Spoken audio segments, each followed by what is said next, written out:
Operation Tulong USA.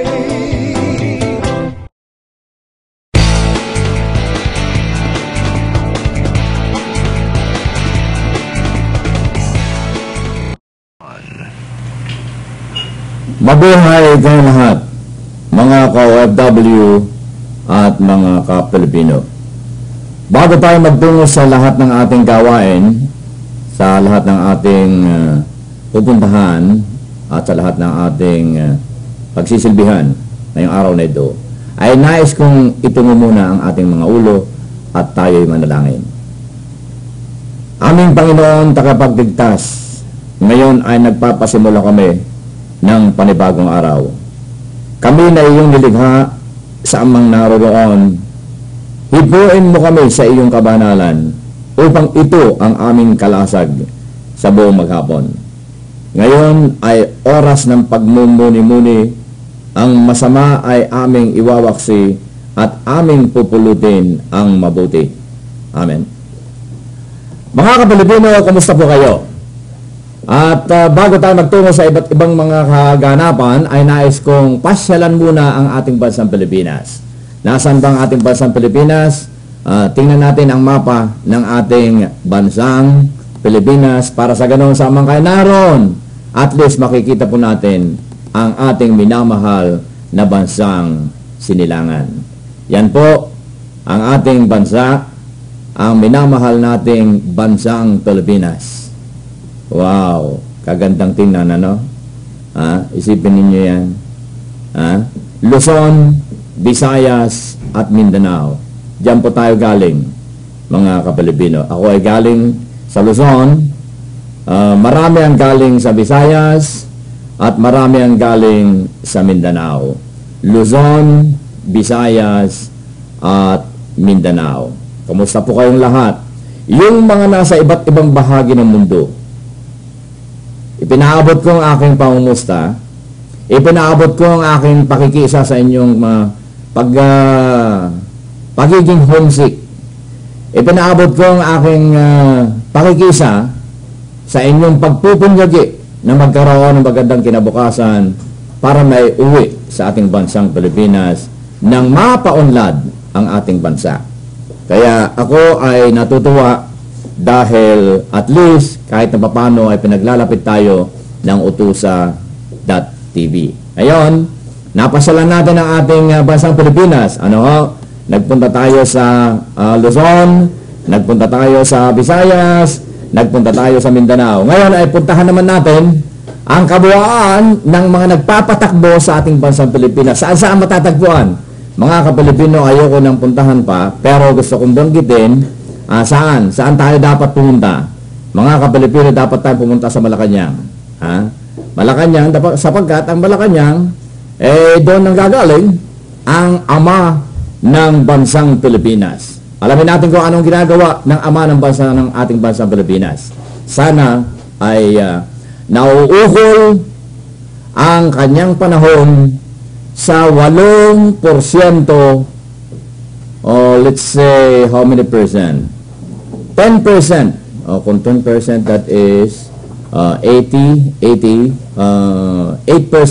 to 10% ng mamamayang Pilipino, ama at ina ng pamilya ng mga Pilipino ang nasa ibayong dagat. Sana ito ay bigyan niya ng 10% sa konsentrasyon ng kanyang panahon sa loob ng Malacanang, ang ama ng ating bansang Pilipinas, para sa ganoon ang mga OFW na maabot na sa 8 milyon ay magkaroon ng tinatawag na puwang sa kanyang puso sa pagpapahalaga sa atin na malayo sa ating bansang Pilipinas. So yan ang ating pagdalaw sa loob ng Malacanang para malaman natin ang ginagawa naman ng ating ama ng bansang Pilipinas. Ano ba ang dadalawin natin na nagpapatakbo sa renta ng ating gobyerno? Punta tayo sa Senado. Sa Senado, alamin natin kung anong ginagawa ng ating mga senador. Mga ka-Pilipino, sana naman ang ginagawa ng ating mga senador na tagapanday, tagagawa ng batas ng ating bansang Pilipinas ay binibigyan din nila ng 8% o 10% ng kanilang konsentrasyon sa batas na kanilang ginagawa, sapagkat ilang porsyento ang wala sa Pilipinas na ama o ina ng mga Pilipino ang nasa labas ng bansang Pilipinas mula 8 hanggang 10% mula sa populasyon ng ating bansang Pilipinas ang wala sa Pilipinas at naghahanap buhay para iuwi sa ating bansang Pilipinas ang magandang kinabukasan ng kanilang pamilya. Kaya ang Senado, kaya natin dinadalaw dahil sana naman mag-ukol ng 8 hanggang 10% man lamang ng kanilang panahon para mag-isip, mag-brainwashing na gagawin man lang nila sana ay batas na naukol sa ating mga OFW.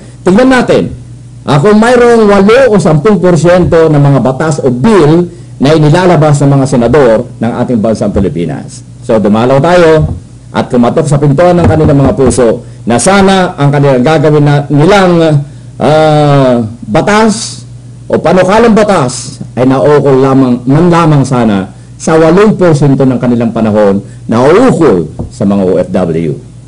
At ngayon, dalawin natin ang isa pang sangay ng ating gobyerno nagpapatakbo sa riyenda ng ating pamahalaan, ang Kongreso. Another, mga ka-Pilipino, ilang daan ang mga kongreso na riyan. Ilang daan ang mga kongresista na nagpapantay ng batas ng ating bansang Pilipinas. Ilang daan, napakarami.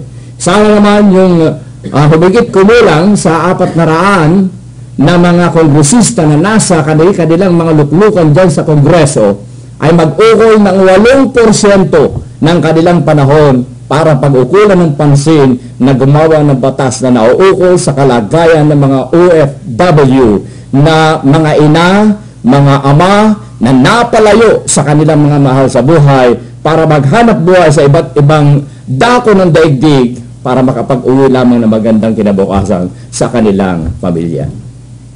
Yan ay dinalo na natin ng mga kongresista sa kanilang luklukan sa Kongreso. Ngayon ay magtungo naman tayo, dalawin natin ang upuan ng mga gobernador ng mga iba't ibang lalawigan ng bansang Pilipinas. Dalawin natin sila sapagkat sila ang pinakaama ng lalawigan upang sa gano'n alamin natin kung mayroong 8% o 10% ng kanilang panahon na iniaalay sa ating mga OFW. Kaya ako binabanggit ang 8 hanggang 10% sapagkat ang wala sa ating bansang Pilipinas humigit kumulang sa 10%, baka mahigit pa sa mamamayang Pilipino nasa iba't ibang dako ng mundo para maghanap buhay at makapag-uwi lamang ng magandang kinabukasan sa kanilang pamilya sa Pilipinas para hindi mauwi sa pamumulubi ng kanilang pamilya. So nasa gobernador tayo. Punta tayo sa mga mayor. Dalawin natin ang luklukan ng mga mayor, ang ama ng mga bayan. Mga ka-Pilipino, sana naman itong 10% ng panahon ng mga mayor sa iba't ibang bayan ng ating bansang Pilipinas ay mag-ukol ng panahon para man din alalahanin, isipin at ipagkaloob ang kanilang pagpapahalaga sa ating mga OFW na napalayo sa ating bansang Pilipinas. 8% man lamang ang aming hinihingi sa inyo sapagkat napakalaki ang aming contribution sa ekonomiya ng ating bansang Pilipinas. Ilang bilyon ang aming iniuuwi sa bansang Pilipinas. Kaya pag-ukulan naman ninyo kami ng 8 hanggang 10% ng inyong panahon para isipin at pagplanuhan kung paano ninyo kami bigyan ng halaga ng mga OFWs. Tungo tayo sa luklukan ng mga barangay captain, mga barangay, mga opisyalis ng barangay, mga ka-Pilipino, mga ka-OFW, kinakatok natin ang pintuan ng kanilang mga puso na mahalin yung ating mga iniwan na mga kamag-anak, mga kamag-anakan natin, mga anak, nanay, tatay, mga kamag-anakan, buong kamag-anakan, ang atin sanang mapapansin man lamang sa mga barangay na bigyan ng pansin, pag-ukulan ng pagpapahalaga ang ating mga iniwan na kamag-anakan sa Pilipinas. So, nadalaw natin! Mga ka-Pilipino, nadalaw po natin ang buong Pilipinas at maging ang kinaroroonan ng mga namamahala sa riyenda ng ating sa Pilipinas. What do you think, Mark? say something to our countrymen in the Philippines and our co-FWs. Hi there. Wow, sounds really serious, man. I don't know what you're talking about, but it's Let's turn now to something like a happy talking. How are you? I'm fine, thank you. I'm just, I don't know what you said, but it sounded really important. Okay. And how many times you've been in the Philippines? I don't know. Something always drags me there. It's like 2 or 3 times or 4. I don't know. I lost count. But you were born in the Philippines. Yeah. What particular place in the Philippines? I was born in Mandaluyong. Oh, Mandaluyong. Yeah, inside a mental asylum. Can't you tell? Of course not. The only thing is, I don't know if you're one of them.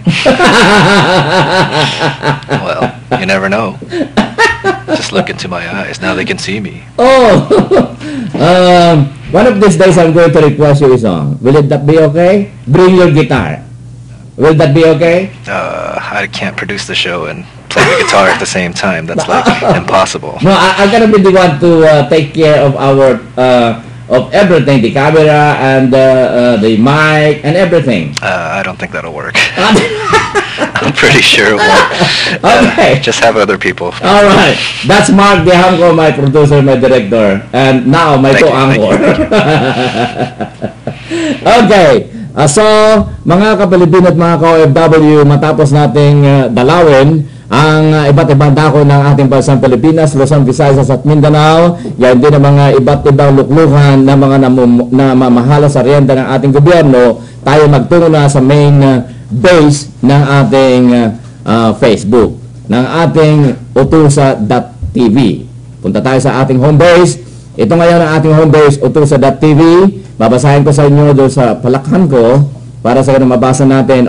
OFW Facebook Internet Television Station, world's first Internet TV broadcasting live in your Facebook. Mga kapilipino, nais kong ipaliwanag sa inyo, no? Sapagkat marami ang nagtatanong, bakit mo sinabi yan, Kuya Manny Calpito? Sapagkat isang karangalan na ito ay dinidicate po namin, inihahandog na utusa.tv ang ating pong television station na ito sa inyong mga ka-OFW ko. Sa katunayan, ay wala pang nag-broadcast within o sa loob ng Facebook as of now. Maaaring in the long run ay merong gagawa nito, mga kapilipino, pero ang akin nakikita ay tayong kauna-unahan na gumagawa nito na nagbo-broadcast sa loob ng inyong Facebook. At patutunayan natin sa inyo, katulad na akin, dinidemonstrate sa inyo, palalakan ko ito at papasok tayo sa loob ng Facebook. I-type lamang po natin doon sa write something sa inyong Facebook. Ito, write something. Ito. Okay? Siguro yung third camera natin ay pwede nating ipunta sa aking kamay. Ayan, mga kapalipino at mga ka-OFW. Matapos kong dalhin doon sa write something, ay magta-type ako rito ng www.otusa.tv. Pagkatapos, ay i-click ko ang post. I-post ko ito. Pagka-click ko, lilitaw yung aking pangalan kasama ang utusa.tv. Ngayon, i-click ninyo itong www.utusa.tv at wow, narin na tayo, papasok ang inyong lingkod sa loob ng Facebook, naka-on the air po tayo. Ayan, makikita po ninyo. Let's go to our screen. Ayan, mga kabalibin, makikita ninyo si Calpito. I-close up mo nga ako para sabihin ko rin sa kanila. Mamaya, balik tayo. Ito tinatawag na live feed in progress. Naka-live po tayo ngayon, mga kapilipino at mga ka-OFW. Ayan ay aking i-close ito. At pagkatapos ay ito ay i-close ko rin ito dahil meron na tayo niyan. I-delete ko yon, okay? Para sa ganun ay mabalik tayo rito. Ngayon, ay marami ang mga nagtatanong na matapos mawala ang inyong lingkod sa loob ng isang linggo. Nais kong banggitin sa inyo na mayroon pong convention ang National Association of Broadcasters o NAB sa Las Vegas Convention Center. ang inyong lingkod ay nagtungo roon upang sa ganoon ay makakuha, malaman at may apply ang bagong teknolohiya na natuklasan ng iba't ibang mga vendors, mga nagtitinda, mga suppliers ng transmitter, suppliers ng camera, microphone, suppliers ng any kind of equipment ng broadcasting, mapa-TV, mapa-radio, lahat ng iyan, mga kapilipino, mga ka-OFW, ang nakadisplay sa napakalaking convention center ng Las Vegas, kaya nawala yung lingkod. At huwag nyo isipin na nang dahil doon sa convention ay nagpagupit ang inyong lingkod. Nagpaiksi na ako ng buhok dahil gusto kong patunayan sa inyo na malapit na ang summer dito sa LA. Yung pala ang dahilan, BTG. Preparasyon sa summer. Kaya pati yung iyong... Nagkakaroon ako. Hindi, tanggalin mo na lahat dyan. Tinanggal ko na nga. Hindi, meron pa rin. Nakikita ako eh. One day, tumutubo na yan. One day lang. Ganon. So, ito ay preparation ng summer dito sa Los Angeles. Dahil, ngayon nga ay mainit na eh. Sinusunog na nga ako ng aking mga spotlight dito.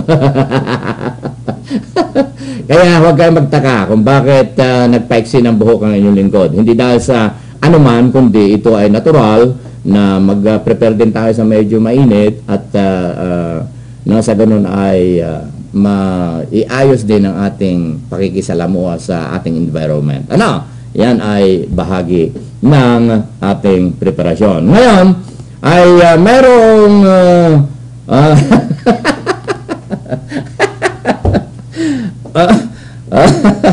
talaga din naman. Babasahin natin itong nagpunta ako rito sa aking PM at let's go to my PM. Okay, there you go. Merong message dito ang bagong okay, sandali lamang at ilalagay ko dito sa gitna ito. Ayan. May message ang bagong masiglang binibini. Sabi niya rito, wow, pogi bago head natin, super pogi. Nako, talaga din naman. Bueno, bago tayo magtungo sa iba pang kaganapan, ay nais ko munang ipakilala ang ating impilan at mga ilang paalaala ang nais kong ipaabot sa inyo, mga ka-OFW at mga ka-Pilipino. Operation Tulong USA.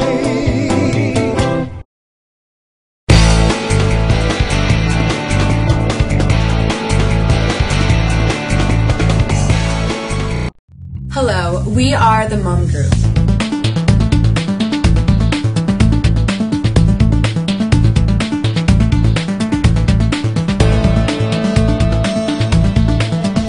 After going through the consulting process with the Mum Group officials, we were very impressed, and we definitely feel after this process that we definitely come back for more years to come, because they're very professional here and the knowledge is more than an average accounting firm.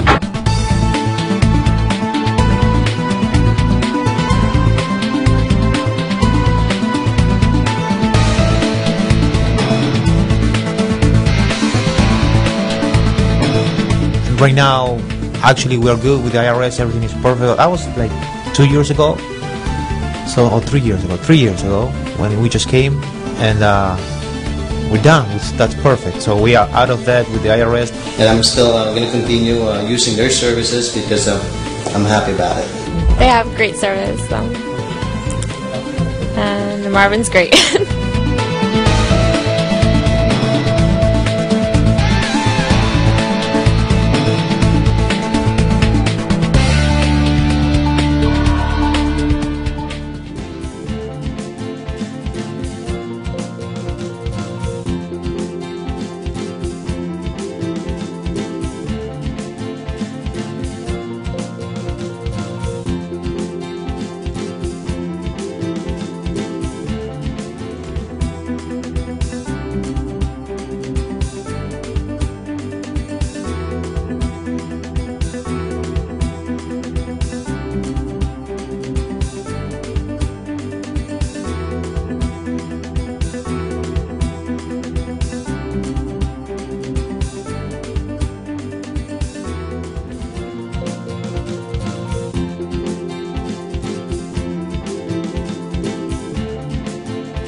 Operation Tulong USA.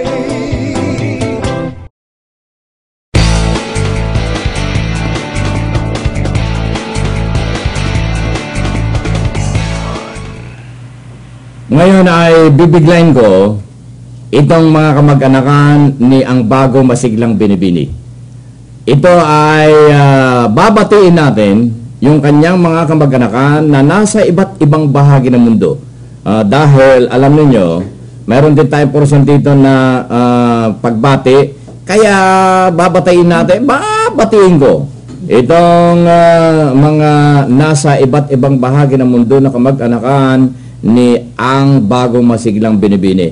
Yung nasa Singapore na kanyang kamag-anakan ay si Generosa Paz sa Singapore, Victoria Choson sa Dubai, Marcelo Pait sa Qatar, Penny Anyevas sa Canada, at ganyan din si Fedic Anyevas ng Canada at Rona Sales ng Canada. Mula sa Saudi Arabia, mga kamag-anakan niya ay sina Jose de la Cruz o Jose de la Cruz, Loven Ramos, Chodolo Vega at Henry Ichano.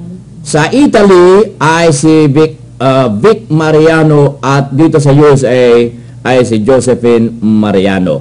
Maraming salamat at sana itong mga binanggit natin ito ay nasa mabuting kalagayang lahat. Nang sa ganon, ay lalong magiging masaya ang kanyang mga kamag-anakan sa Pilipinas. Lalo-lalo na si ang bago masiglang binibini. Ngayon ay dito sa aming studio, marami kaming mga nagiging dumadaan dito sa aming studio dahil alam niyo bahay kubo lamang ito. Pawid ang bubong sa pangarap yon.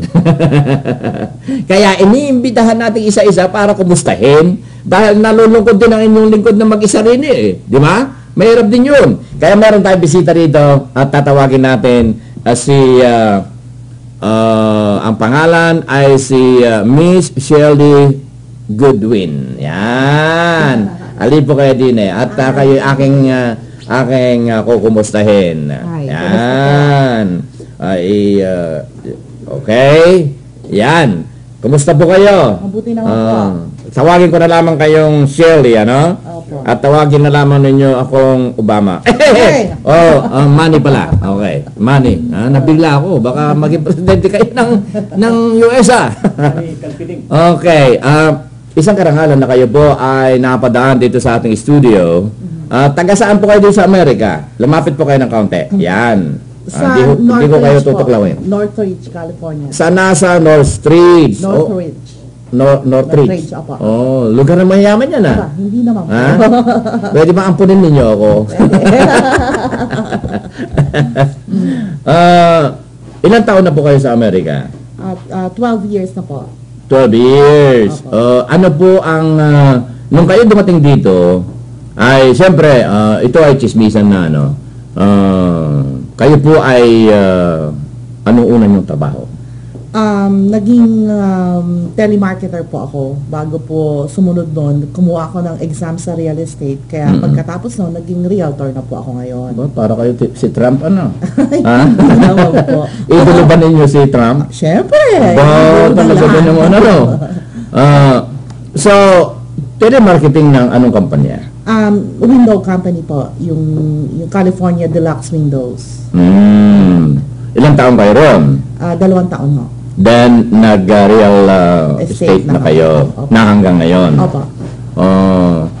May higing akong kayo ay narito para doon sa home care, something like that? Health po, home health. Mayroon kayong home health? Or paano magtayo ng home health? Hindi po kami taga-home health. Meron lang tinutulungan namin yung home health companies ngayon kasi meron ng mandate si Obama na yung tinatawag nilang EMR na lahat ng home health ay kailangan paperless. Mag-paperless. So yun po ginagawa namin para matulungan namin sila. Mga ka-OFW, hindi ito hula-hook ha. Dahil isipin nyo hula-hook yung paperless. Hindi yung pay per less. Hindi ito hula-hook. Ibig sabihin ay papel. Ayun, kayo naman nasanay kayo sa hula hoop ni Kuya Manny. Kailan ito dineclare ni Obama? Noong 2010 po.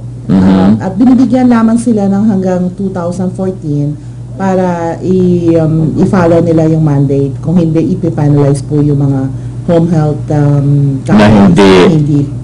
Ano ang advantage na naibibigay nitong paperless, just in case? At least yung mga pasyente, hindi na kailangan pumunta sa doktor kung kailangan lang nilang mag-refer ng kanilang medication.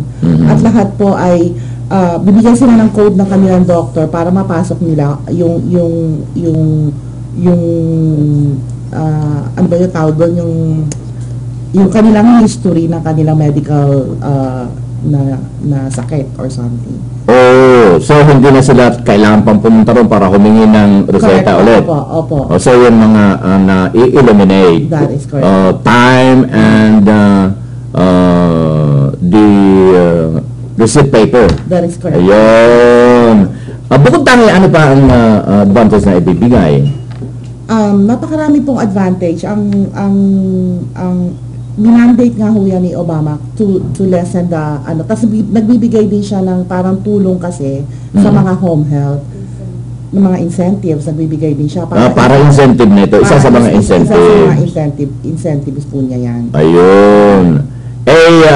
Ano ho ang function mo rito sa grupo na ito? Actually ang kumpanyang kinabibilangan namin ngayon ay siyang nakakuha ng server kasi mayroong specific na, hindi po kasi lahat porque marunong kayong gumawa ng website ay pwedeng sumali. Meron po kasing parang requirements na kailangan kayong sundin na ni-require ng health department natin. So yung server na yon ay may specific function sa isang health companies na inaprobahan ni Obama dapat. Yung group na umahawak doon sa mandate ni Obama. That is correct. Ayun. Itong gumawa ng program na ito, software, ito ba Pilipino? Ay, Pilipino po siya. Iyan ang gusto ko malaman. Ha? Opo, Pilipino po siya. Pilipino. Pwede malaman ang kanyang pangalan. Raul Sanchez po siya. Raul Sanchez. Teka muna, nabasa akong Raul Sanchez dito. Ito, Raul Sanchez, Managing Director. Ito yun? Yung nariyan? Yung nandito po. Na Raul Sanchez? Opo. Yun yung nag-design ng program. Kailangan pa kausap ko rin Siyempre, alam po siya sa labas. Mamaya, pagkatapos po natin, ay pwede ho bang hilahin ko dito sa aking bahay kubong studio. Okay. So, saan naman kayo sa Pilipinas? Taga Antipolo po ako. Antipolo, Rizal. Diyan na ngayon kasi ginawang city a couple of years ago. Malapit kayo doon sa Cloud9. Malapit kami doon. Alam niyo yung Cloud9? Hindi. Yun yung resort kasi na kung saan isinagawa yung Facebook banding ng Utusa.tv sa Pilipinas last year. Kaya nabanggit ko yun. At any rate, ako natutuwa sapagkat napadaan po kayo dito sa aba naming studio. Ay, maraming salamat po. At mabuhay po kayo. Mabuhay din po kayo. Thank you so much po. Isa pa, ang ating kakausapin dito, lumapit po kayo rin ano ha? Yan, dito, umupo kayo dito. Yan. At karangalan na kayo po ay makaugnay ng ating studio. Kumusta po kayo? Mabuti po. Wala kayong card na iniwan dito. Ang inyong buong pangalan po? Normie Sierra? Normie o Noemi? Normie. Yun ang tinatawag na Americanized ng Norma. Normita. Normita. Ayun. Si Kalpito talaga ako saan napupunta Normie Sierra. Okay. Saan naman kayo dito sa Amerika? Sa West Covina. Sa West Covina? Kapit-bahay ni BTG. Nasa Baldwin Park to sa BTG. Sa Baldwin Park. Magkalapit tayo. Malapit kayo doon sa Island Pacific. Malapit kayo doon sa Seafood City. Yes. Na kung saan ay i-display yung Monumento ni Rizal. Alam ba ninyo na doon sa Seafood City ay i-display yung Monumento ni Rizal? Hindi kayo nakakapunta ron? Hindi kayo namimili doon sa... Namimili ako pero Hindi niyo napansin? Hindi ko napansin yun. Naging question ko yun, bakit, sa bagay yan ay sinagot nila noon na di umano ay inaprobahan ng konseho sa city, pero dito sa Amerika wala akong nakita na supermarket na mayroong monumento sa Washington. Oo. Pero bakit yung supermarket na yun mayroong monumento sa Rizal? Yun yung tinatanong ng aking kaisipan. Because he's a Mason. Ha? He's a Mason. Ano? He's a Mason, that's why. Mason. Mason? Yung sa... Oo nga, pero hindi ba kung meron kang bayani ay nilalagay mo na sa eskwelahan, sa library, sa kung ano man, di ba? Yeah. Hindi ko sinasabi, mark my word. Hindi ko sinasabi na marketing ploy. Hindi ko sinasabi yan. Si Calpito talaga. Okay, so, saan naman kayo sa Pilipinas, Normie? Sa Mindanao Avenue, Quezon City. Sa Quezon City. Matagal na kayo rito? 12 years, katulad No, sa magkasabay kayo? halos magkasabay kami. Magkaibigan din. Best Magkakilala friends. nung bago kayo umalis sa Pilipinas? Classmates. Dito kami nagkakilala. Dito na magkakilala. Yun. Mawalang galang, nung dumating kayo rito, ano ang naging trabaho? Nagtayo kasi ako ng sarili kong store, pero yung foundation, affiliated ako sa Good Samaritan. Parang thrift store. Thrift store. Nasaan yun? Baka namimili ako nun dun. Anong Amar Kasi Road? ito mga damit ko, puro thrift store to. Baka akala mo. Amar Road. Sa Amar. Yung alam mo yun. Doon sa Amar, tapos saka Amar and anong tawag doon? Yung papuntang Paganon.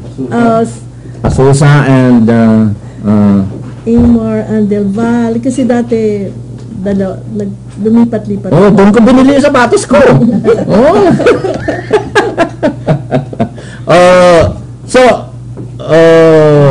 isinara ninyo yun? Yeah, mga 2 years lang kasi mahirap yung retail. Masyadong tied up sa time. After that, saan na ho kayo? Nagsarili ako na...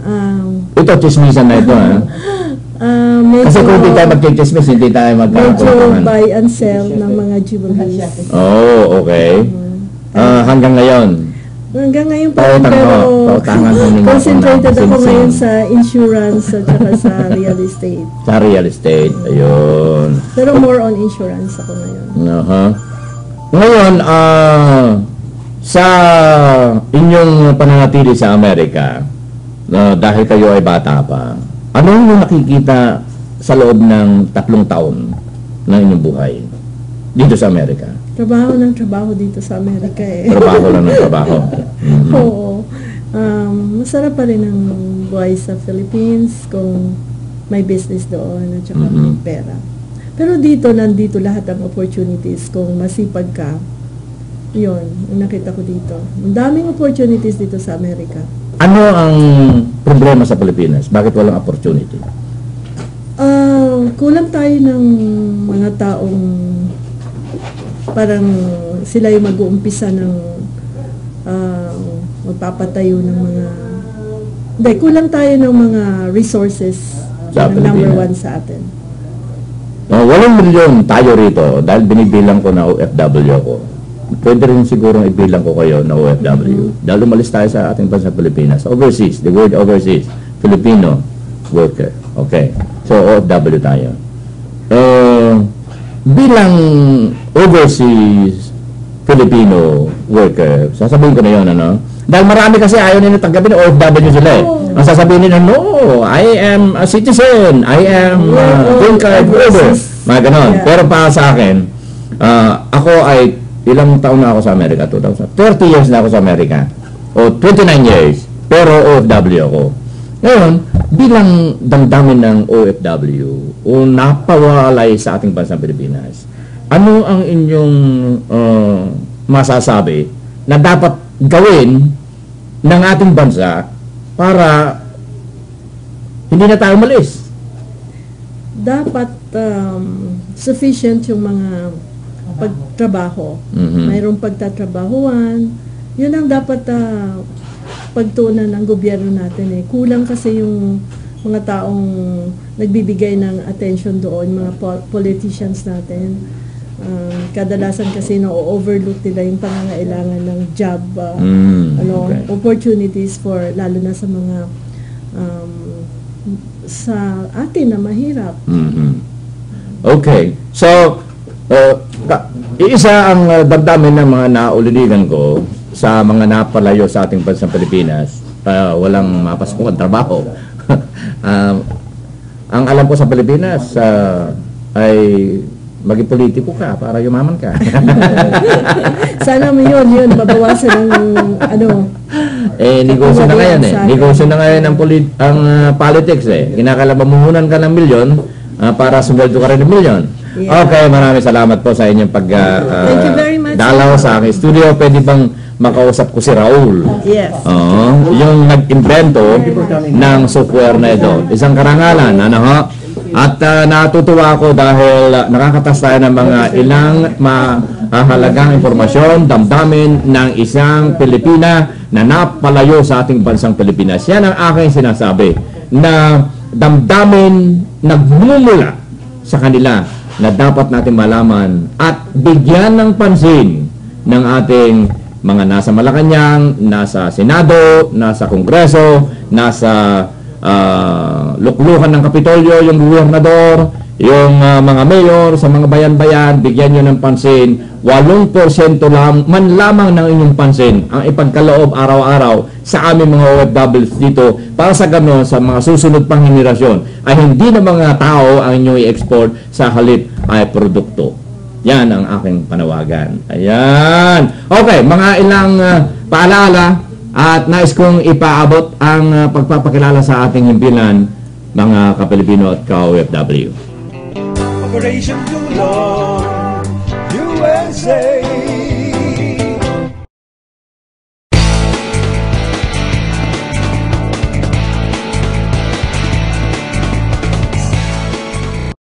Hello, we are the Mom Group.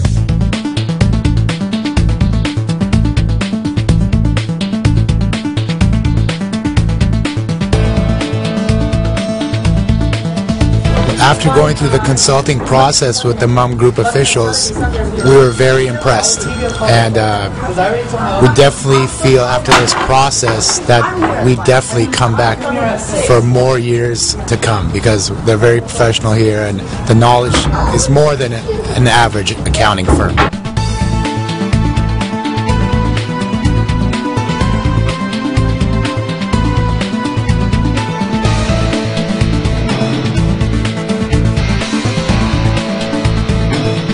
Right now, actually, we are good with the IRS. Everything is perfect. I was like 2 years ago, or 3 years ago, when we just came, and we're done. That's perfect. So we are out of that with the IRS. And I'm still going to continue using their services because I'm happy about it. They have great service, and Marvin's great.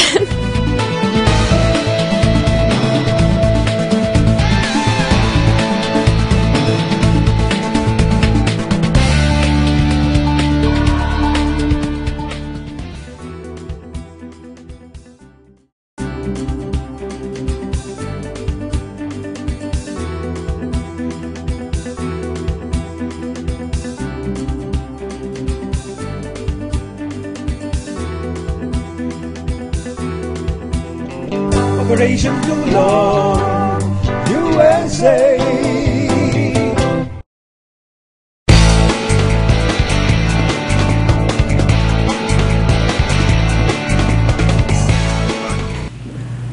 Balik tayo mga ka-OFW at mga ka-Pilipino sa ating pong home base, sa otusa.tv home base. At minsan pa ay nais kong ipaabot sa inyo na tayo po ay nagbo-broadcast sa loob ng Facebook. At muli kong patutunayan sa inyo, susulat po natin ang W mula sa inyong Facebook. Pumunta kayo sa Write Something, dito sa tapat ng Write Post. Ito. Ayan, pinakikita ko po sa inyo. Ayan, at itatype po natin ang www.otusa.tv otusa.tv at i-click po ninyo yung post at ito ay pagpapatunay na tayo po ay nasa loob ng Facebook. Nagbo-broadcast po tayo sa loob ng Facebook at pagkatapos na lumabas ito ay i-click po ninyo ang icon na ito, www.utusa.tv at wala. Ayan, mga kapalabino, nasa loob po tayo ng Facebook. Nakikita po ninyo ang inyong lingkod at nagsasalita live at mababasa po ninyo ito live feed in progress at patuloy po ninyong pinapanood ang ating pong broadcast. Yan ay pinatutunayan ko lamang sa inyo na tayo po ay broadcasting inside your Facebook. Ayan ang aking tugon doon sa mga nagtatanong bakit ko isinulat ang salitang Utusa.tv, OFW Facebook Internet TV Station, World's First Internet TV Broadcasting Live in your Facebook. At mga kapalabino, kanina ay nakausap natin itong dalawang naging bisita natin at binanggit nila ang hinggil sa nag-design ng program o software na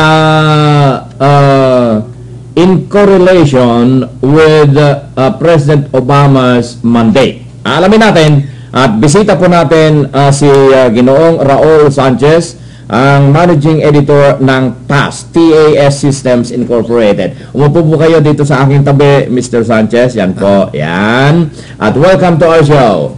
Isang karangalan po. At alam nyo, kaya ko binanggit doon sa dalawang naunang na-interview ng inyong lingkod na kay Pala ay napag-alaman ko na kayo ang nag-design dito sa software na related doon sa mandate ng Presidente ng Estados Unidos, si Pangulong Obama, tungkol dito sa mga home health. Okay? Not only home health but also for the medical clinics. Ayun.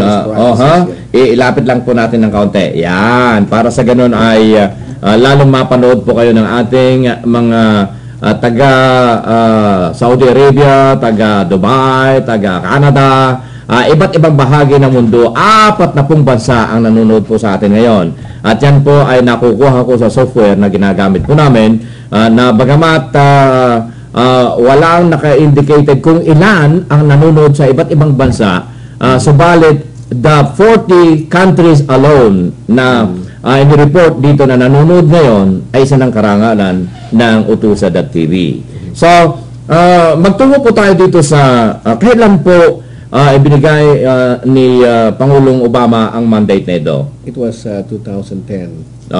And then the federal mandate is all healthcare providers should use electronic medical records from paperless. So they have to convert from the hard copies to electronic medical records, including e-prescription, X-ray, lab has to be uploaded in the system. Pati X-ray na rin. Aba, talaga din na. So, the entire medical records ay pwede nang i-download. Yeah. It has to have also a patient portal where ang isang pasyente, kailangan niya makita yung medical records niya, he can go online anytime. Malalaman na niya roon. Yeah, and request login from the doctor so he can download the medical information. The medical information. Ito ay kung mayroong approval yung kanyang doktor. Yeah. Alright. Ngayon, nabanggit na kayo po ang nag-design itong program na ito. We're only one of the vendors ng software. They're like big companies that also have their own system. They design it, but we're only one of them. But we offer our software free to the physician practice. Wala pong bayad. Paano yun? Ang mangyayari niyan, but we maintain it, we host it, we provide the security because it's got to be secured, and the support. Ito po sa inyo ay proprietarian. Not really proprietarian, because we belong to the IT world community. That's the reason why there's like a volunteer group of IT people, professional, that contribute their skills to the world IT community. So in this kind of environment, like the medical records, because it's so costly, if we provide them free to a medical clinic, it cut their cost. Oh, okay. So instead of buying this like $5,000 to $100,000 software, ino-offer namin sa kanila free. Ino-offer nyo ang free, ngayon, ang service na lang ninyo. Yeah, yun lang. Monthly service, ganon. Yeah, because, all this, like a website, it has to be hosted outside. Yung mga third service provider. Yun lang ang maintenance, hosting, security, and support. So, paano yung ida-download nila? Software ninyo o galing doon sa community of IQ? Yun na yung provide namin ng service. Yung software na yun na dinesign ng big companies. Yeah. And my son, who is the president of the company, also contributed to that. Yung software. Ano pangalan ng son po ninyo? Yung may-ari ng company, which is the TAS system. Siya mismo ang may-ari nitong TAS. Yeah, siya ang president. Siya po ba ay Juan? He's an Oracle partner. Talaga din naman. If you remember Oracle, they run the internet. Yeah, that's right. So they are based in San Francisco. Yeah, our company is now based in New Jersey. Sa New Jersey, pero nagsimula sila sa San Francisco, right? The Oracle, Oracle now is in Denver, but we're not related to Oracle, only the skills. The skills. He's an Oracle, he's a licensed Oracle partner. Okay, good. Ngayon, itong anak po ninyo ay graduate ng anong course ito? Kaya hinihimay ko po ito dahil gusto ko na magsilbing inspirasyon ng mga nanonood sa atin para gawin nilang idolo at least. He's got a master's degree in technology management. So from ground up programming to networking to other applications about IT. About all around computer. Yeah. Siya ho ay sa software o sa hardware? Both. Talaga din naman alam nyo kayo na itanong ito dahil may kakilala ako na hardware and software technician, hindi na technician, tinuturing ko itong scientist dahil ang gawa tatapon niya yung computer tapos pupulutin niya, patahanapin niya kung alin doon ang nasira at gagawa niya ng software. So, alam ko na kakaiba ang utak ng mga ganon. Yung anak po ninyo ay kakaibang utak noon. Hindi kasi kayo nagturo sa kanya napaka-swerte po ninyo. So, itong inyong company na ito, kailan po naman ninyo ito itinindig? 1999. 1999. But noong 2010 ay ini-align ninyo yung project na ito doon sa mandate ng Pangulong Obama. Yes, initially we only marketing the website design. Any industry, but we specialize in medical industry. So we create website design, and then once in 2010 we decided to incorporate that to make it more marketable. Okay. Very good. So, mga ka-Pilipino, may pagmamalaki natin na kapwa nating Pilipino, kadugong kayo manggi nga ba? Pareho tayo. Na isipin ninyo, isa sa mga bahagi na nag-design ng software na ito na related doon sa mandate ng Pangulo ng Amerika. Wow. Dalangin namin ang tagumpay ng inyo pong business na ito. At alam niyo, natutuwa ako kapag dumarating mga pagkakataon ganito na ma-meet ko mga tulad ninyo na kahit na tayo ay narito sa pinakamaunlad na bansa sa buong mundo. Sinasabi ko na nga na ito ang pinakamaunlad na bansa sa buong mundo. Kahit na sabihin pa nila na maraming pera ang China or whatsoever, this is the country na pinaka-super power sa lahat ng bansa. Ako natutuwa dahil nakikipag-compete po ang inyong utak, ang brain ninyo at ng inyong anak sa ganitong uri ng teknolohiya. Mabuhay po kayo! Thank you. Okay, thank you. Mga ka-Pilipino, yan po ay isa sa may pagmamalaki natin na Pilipinong kapwa natin. At ito ay masasabi ko na pambihira mga ganyang Pilipino na tatagpuan natin na kaipala dito sa bansang Amerika, isa sa pinakamaunlad na bansa na aking hindi na naman nababasa kundi napatunayan pinakamaunlad na bansa sa buong mundo, pinakamatatag na bansa sa buong mundo ay nakikipag-compete sa teknolohiya ang mga kapwa nating Pilipino. At dahil dito, muli natin pinakikilala ang ating impinan at mga ilang paalaala para sa ating paglilingkod na pambayan. Operation Tulong USA.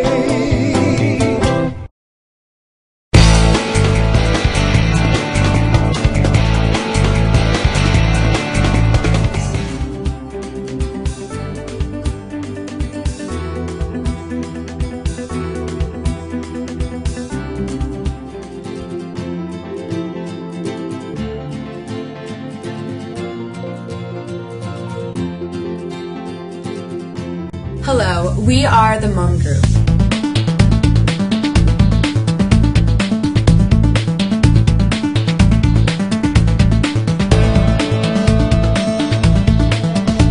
After going through the consulting process with the Mum Group officials, we were very impressed.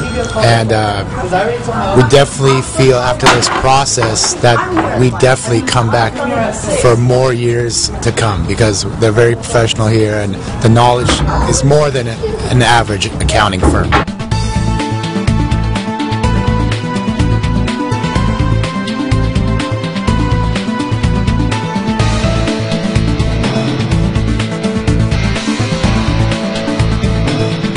Right now, actually, we're good with the IRS. Everything is perfect. I was like 2 years ago, or 3 years ago, when we just came, and we're done. That's perfect. So we are out of that with the IRS. And I'm still going to continue using their services because I'm happy about it. They have great service. And Marvin's great.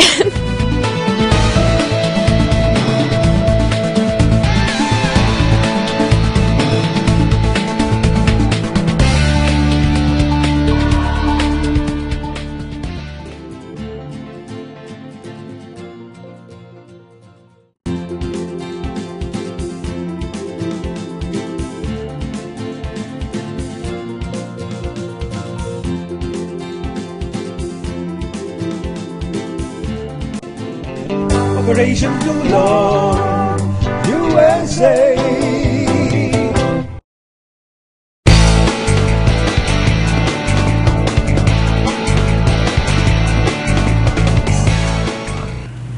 Balik tayo mga ka-OFW sa ating home base, ang Utusa.tv Facebook page. Ito po, yan. At lalakan ko ulit, yan, lalakan natin ulit. Bago tayo magtungo sa isa pang portion ng ating programa, ang pamamasyal sa mga tourism spots ng ating bansang Pilipinas, ay nais ko munang ipaalam sa inyong muli na tayo po ay nagbo-broadcast sa loob ng Facebook. Ganito po ang gagawin po ninyo para mapatunayan, mula sa inyong Facebook ay i-type lamang ang www.otusa.tv at pagkatapos i-click po ninyo yung post ito, yan, i-click ninyo at pagkatapos nyan, kasunod ay i-click ninyo ang icon o website ng www.otusa.tv at ayan, wala, mga ka-Pilipino, nasa loob na po tayo ng Facebook at nagbo-broadcast. Ayan po, nakikita po ninyo, ayan, aktual ninyong napapanood ang ating pong broadcast at nakikita ninyo yan, live feed in progress. Ayan po, nakikita po ninyo yan. So, magbalik tayo sa ating home base at pagkatapos ay nais kong mamasyal po tayo, ito ay erase ko muna, i-delete ko muna sapagkat yan ay demonstration lamang natin. Pwede na nyo i-delete na ganyan. Okay? At ngayon ay ibabalik ko sa dating size ng ating Facebook At ngayon ay magtutungo tayo, mamamasyal tayo sa iba't ibang bahagi ng mundo ng Pilipinas na kung saan ay pwede natin maipagmalaki na pasyalan natin. Ano ba ang mga papasyalan natin dapat kung umuwi tayo sa Pilipinas? Mga ka-Pilipino, tingnan ko itong ipinost sa atin ni Jess Villarin Quijano. Kukunin ko ito. Let's go back to my page. There you are. I-zoom in natin. Ayan, i-zoom in ko.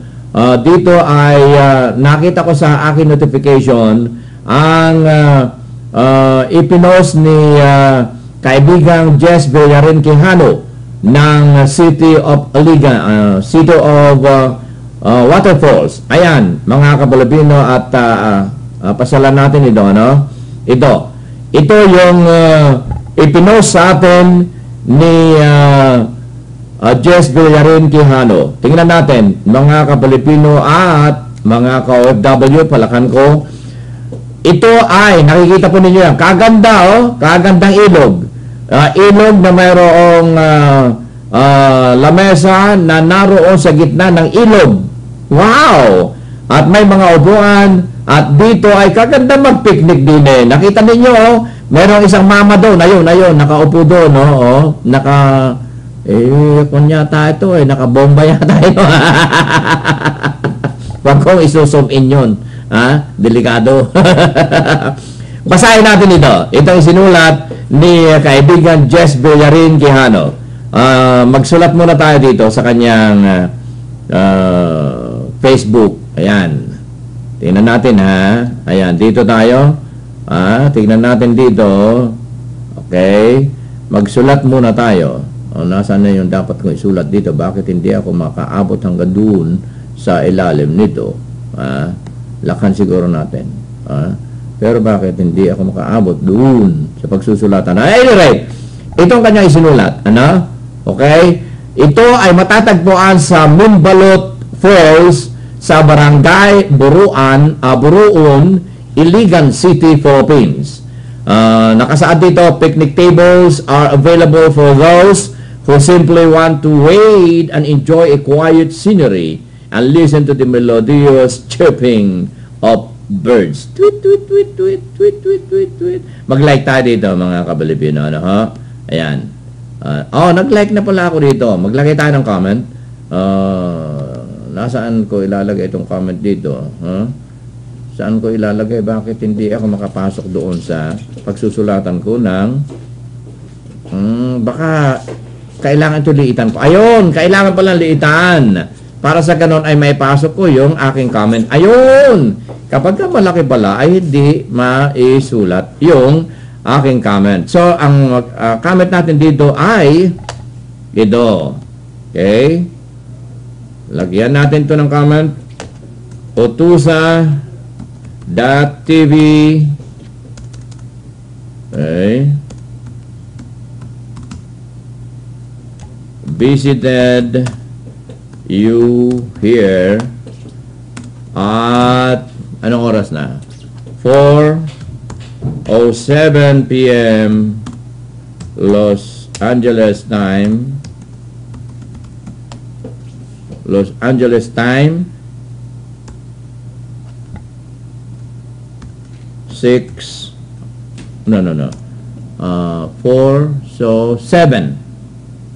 7:07 a.m.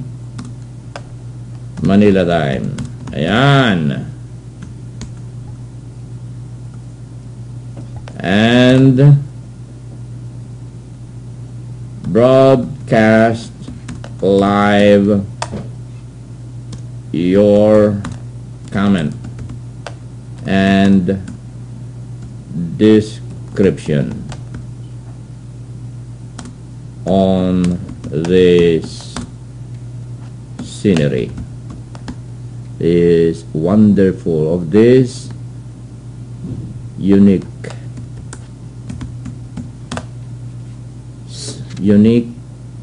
lagay natin to, unique scenery. Yan, okay. Tapos on natin. Ayan. Mga ka-Pilipino, yan ang sinasabi ko, ha? Kaya dito sa ating Utusan.tv ay mamamasyal po tayo kung saan ang pinakamaganda na puntahan. Paano kaya makapunta rito sa lugar na ito kapag tayo umuwi sa Pilipinas? Alamin nga natin ito kung saan i-google natin, ano? Subukan natin i-google kung saan itong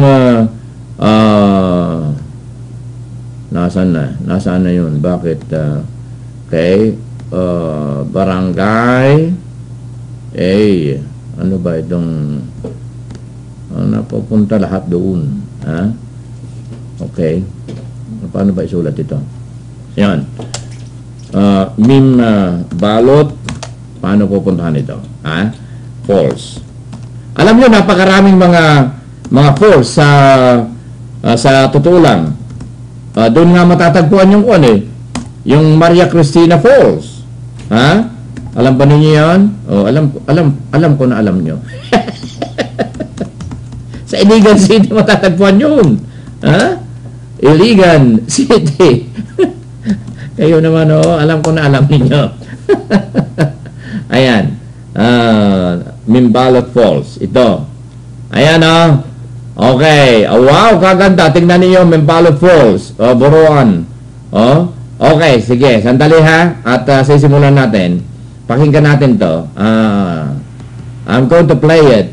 Okay? Pakinggan natin kung ano ang nakalagay dito. Ha? Okay, play ko. Narito tayo ngayon sa Mimbalot Falls, Buruan, Iligan City. At dito sa YouTube ay meron dito na mga description. Daming mga, kaganda na. Sige, pakinggan natin.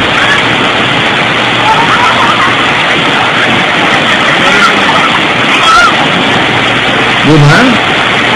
Maganda, yung mga bata, mga teenager, mga dalaga, mga binata, ewan ko kung ito ay mga nagbibigawan pa. Ba't nauwi sa ligawan? Pero talaga, Kalpito, nagpagupit ka lang kung ano nasa vocabulary mo. Napakaganda, ha?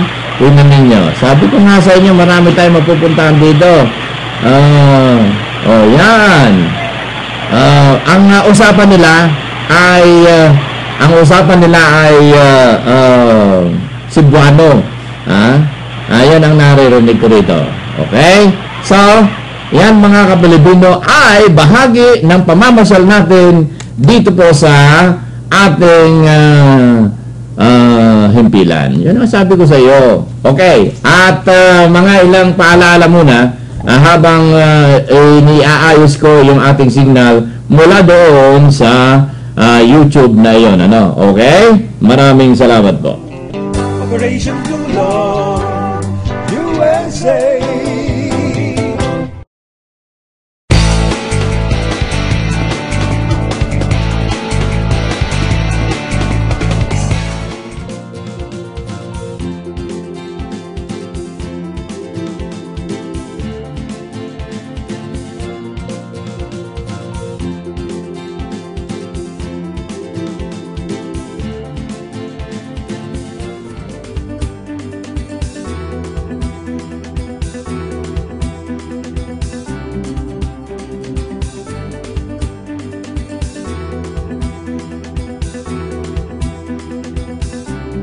Hello, we are the Mum Group.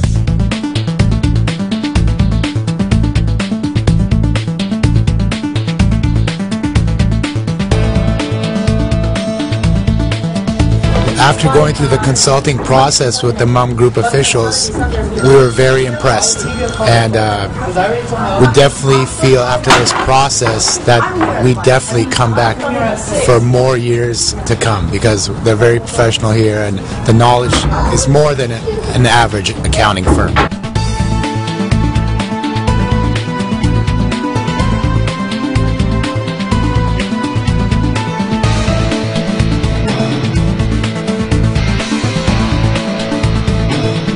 Right now, actually, we are good with the IRS. Everything is perfect. I was like 2 years ago, or 3 years ago, when we just came, and we're done. That's perfect. So we are out of that with the IRS. And I'm still going to continue using their services because I'm happy about it. They have great service. And Marvin's great.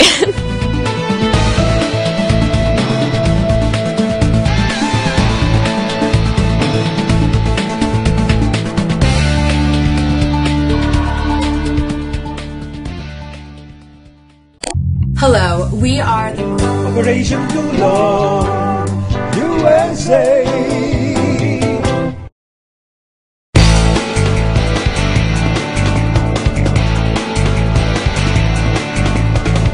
You're on.